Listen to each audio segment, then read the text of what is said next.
I'm Rick Smith, and this is Labor History in 2.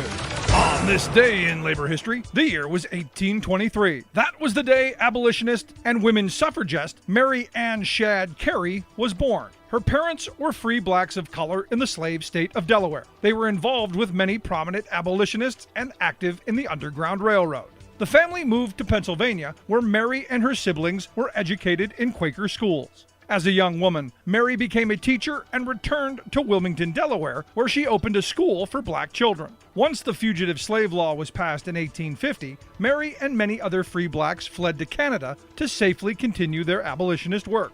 She opened a school for fugitive slaves in Windsor, Ontario, just across the river from Detroit. Mary soon came under fire in the local press for insisting the school be racially integrated.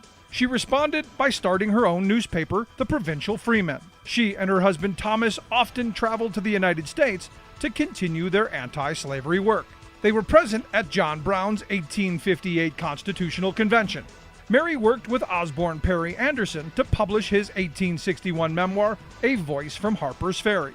Anderson had participated in Brown's raid and was the lone African-American survivor. After her husband's death, Mary returned to the United States with her children to help recruit black soldiers for the Union Army. Once the Civil War was over, Mary moved to Washington, D.C. to teach.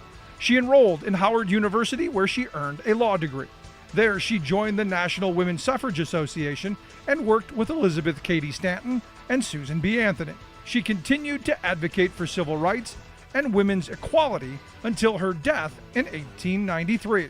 Labor History in 2 brought to you by the Illinois Labor History Society and The Rick Smith Show. For more information, go to laborhistoryin2.com, like us on Facebook, and follow us on the Twitters at Labor History in 2.